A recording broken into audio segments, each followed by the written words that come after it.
भगवान की जय। प्यारे कृष्ण कन्हैया लाल की जय। श्री वेदांत दर्शन अध्याय 1 चल रहा है और दूसरा पाद चल रहा है और 16वां ब्रह्मसूत्र। श्रुतोपनिषद कगत्यभिधानाच्च। श्रुतोपनिषद कगत्यभिधानात् मीन्स उपनिषद अर्थात रहस्य विज्ञान का श्रवण कर लेने वाले ब्रह्मवेत्ता की जो गति बताई गई है वही गति इस पुरुष को जानने वाले की भी कही गई है। इससे चा मीन्स भी यही ज्ञात होता है कि नेत्र में दिखने वाला पुरुष यहाँ ब्रह्म ही है।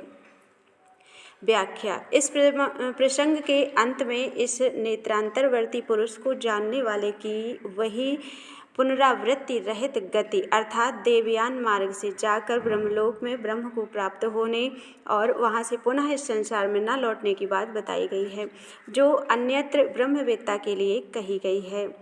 इससे भी यही सिद्ध होता है कि यहाँ नेत्र में दिखने वाला पुरुष ब्रह्म ही है।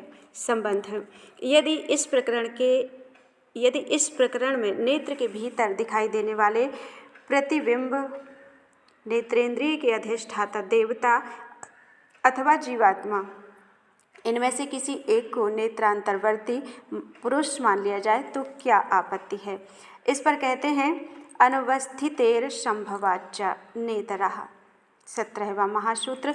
अनुवस्थिते अर्थात अन्य किसी की नेत्र में निरंतर स्थिति न होने के कारण, चामेश तथा असंभवात अर्थात श्रुति में बताए हुए अमृत तत्व आदि गुण दूसरे किसी में संभव न होने से, इतरः अर्थात ब्रह्म के सिवा दूसरा कोई भी न अर्थात नेत्रांतरवर्ती पुरुष नहीं है।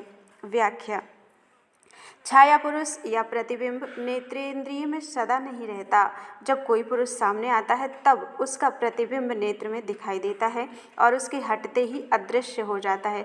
इंद्रियानुग्राहक देवता की स्थिति भी नेत्र में सदा नहीं रहती। जिस समय वह इंद्रिय अपने विषय को ग्रहण करती है उसी समय वह उसके सहायक रूप में उसमें स्थित माना जाता है। इसी प्रकार जीवात्मा भी मन के द्वारा एक समय किसी एक इंद्रिय के विषय को ग्रहण करता है तो दूसरे समय दूसरी ही इंद्रिय के विषय को, और सुषुप्ति में तो किसी के भी विषय को नहीं ग्रहण करता। अतः निरंतर एक सी स्थिति आँख में न रहने के कारण इन तीनों में से किसी को नेत्रांतरवर्ती पुरुष नहीं कहा जा सकता। इसके सिवा नेत्र में दिखाई देने वाले पुरुष के जो अमृतत्व और निर्भयता आदि गुण श्रुति ने बताए हैं वे ब्रह्म के अतिरिक्त और किसी में संभव नहीं है। इस कारण भी उपर्युक्त तीनों में से किसी को नेत्रांतरवर्ती पुरुष नहीं माना जा सकता।